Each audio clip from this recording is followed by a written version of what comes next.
There have been various reviews over the years with the aim of improving the national curriculum. Within their commonly known Three Wise Men report, Alexander et al. 1992 comment on how thematic work was highly criticised and discrete subject teaching was promoted. The most recent review, which resulted in the 2014 national curriculum, found that discrete subject teaching, although a very important aspect of the primary education, is not adequate. Therefore, the independent review places, amongst other aspects, an emphasis on cross-curricular approaches to teaching and learning. The review reveals that this approach allows flexibility of subject boundaries while still valuing the individuality of each, which in turn allows for a more creative approach to teaching and learning. So what is a cross-curricular approach? Kelly 2013 illustrates that instead of simply providing children with the knowledge they need, as a traditional view to teaching does, a cross-curricular approach allows a movement away from this. This move allows children to be placed at the centre of teaching and learning in order for them to make links to and sense of the world around them. Cross-curricular teaching and learning can be seen as interdisciplinary.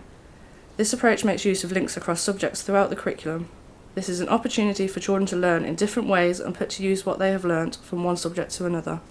Savage 2011 takes the view that cross-curricular approaches are a development of an enhanced pedagogy that a skillful teacher adapts for the purposes of enhancing teaching and learning. Savage 2011 moves on to say that this does not, however, mean each subject becomes weaker. If anything, by making links across subjects, they in fact enhance one another. Under the umbrella of interdisciplinary teaching and learning come two approaches. The first is awareness and understanding that is promoted through teaching across the curriculum. The second approach, which appears to be the most common form of interdisciplinary work, is, in my experience, differs as it is based upon a common theme or challenge across subjects. Regardless of which approach is taken, effective interdisciplinary teaching and learning requires a combination of content from subject areas and having clear objectives for what it is that children are expected to achieve. Thompson et al. 2012 focus on schools becoming more imaginative and engaging with regards to teaching the national curriculum. Their paper discusses the influence of creative partnerships which ran between 2003 and 2011, specifically related to cross-curricularity. The paper shows that there was a drive away from discrete subject teaching, but constraints were still visible based on external obligations. Cross-curricular work began by critiquing the national curriculum, stating that, overall, the view from primary school teachers is that where possible, children should be given opportunities to recognise where subjects interlink and the relationships between subjects. With the help of the creative partnership, one particular school wanted learning to be more fun and add energy back to the curriculum. They therefore opted for a cross-curriculum approach in order to become more creative for both pupils and teachers. The study found that Volume 55 of the International Journal of Educational Research looks at policy, theory and practice into cross-curricularity. It is discussed that cross-curricular approaches are a useful way for problem solving. It is recognised that there is a social justice element involved. Exley 2010 states that social justice ensures that all are given a fair and equal opportunity to succeed in life, and that there is monitoring of these opportunities. It is said that this therefore promotes engagement and access for all involved. However, there is debate surrounding how effective cross-curricular approaches are to meaningful learning.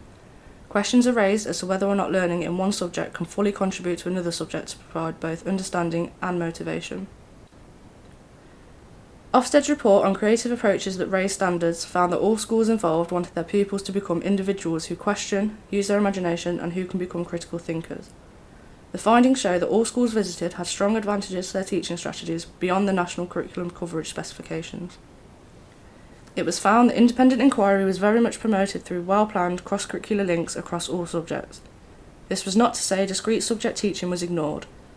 The majority of successful primary schools recognise the need to monitor their cross-curricular approaches and ensure skills, understanding, and in particular, assessment strategies were not affected or in fact diminished. Kane et al. 1997 furthers this point by stating when information and knowledge is acquired holistically, it becomes much easier to make connections and recall previous knowledge. A lack of connections between knowledge can result in a broken network and poor transfer effects at school.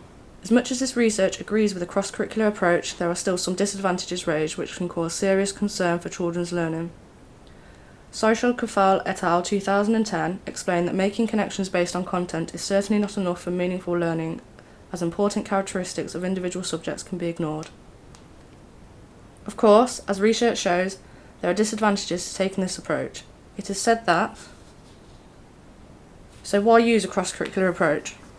The independent review of the primary curriculum explains that cross-curricular work prepares children for the work they will encounter after their transition to secondary school. With specific focus on primary education, gifted and talented children are given opportunities to face challenges through extended work. Furthermore, subjects that are closely related can be grouped and taught cross-curricular rather than delaying the introduction of some subjects. Importantly, teachers are still given the freedom and flexibility to organise a curriculum as they see, allowing for creativity.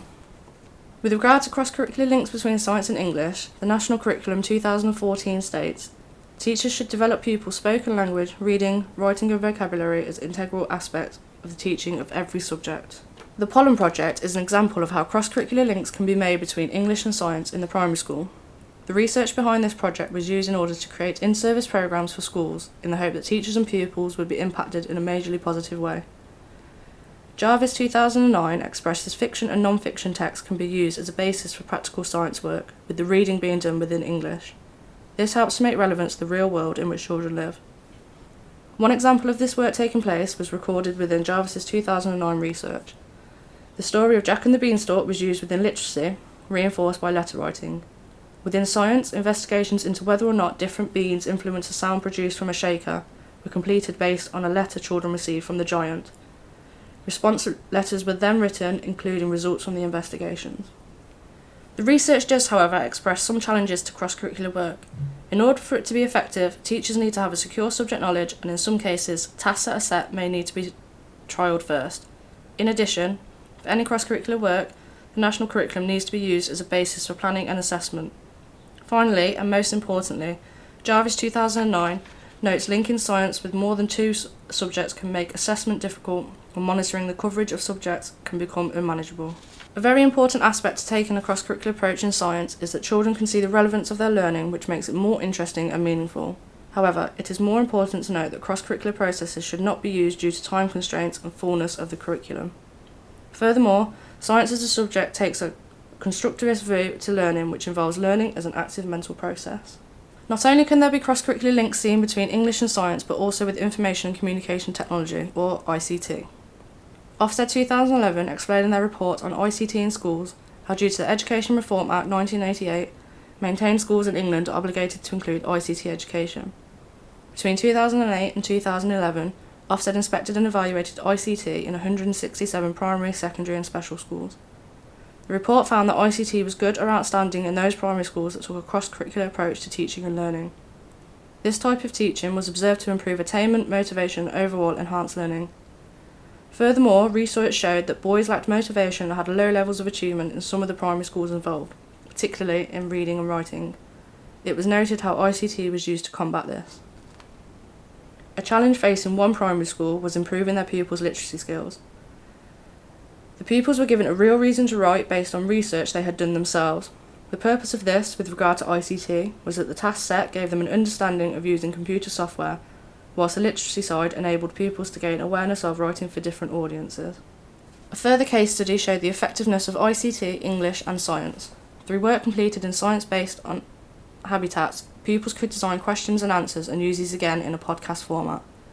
The purpose of this was to enhance not only speaking, listening and writing skills, but to teach children how to layer sounds and add sound effects. This resulted in increased enthusiasm, motivation, enhanced ICT and literacy skills and consolidation of work done in science. These are all examples of, when used correctly and effectively, ICT can be useful for enhancing children's learning. Overall, Ofsted 2011 explained how ICT being taught through a topic-based approach resulted in good and outstanding primary schools.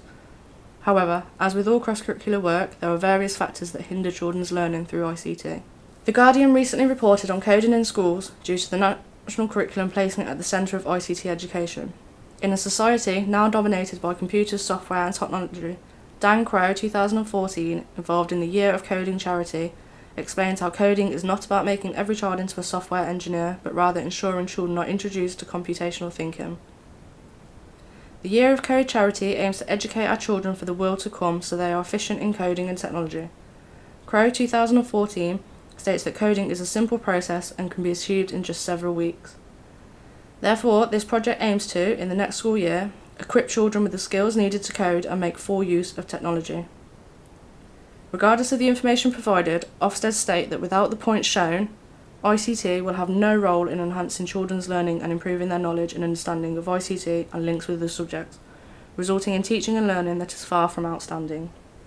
The National Curriculum 2014 states there is time and space in the school day to range beyond the National Curriculum specifications, and as there is so much depth to the National Curriculum, this would appear to be a feasible option.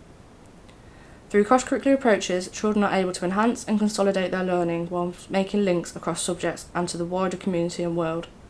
However, if teachers lack secure subject knowledge, cross-curricular work can become unproductive and even damaging for children's early education.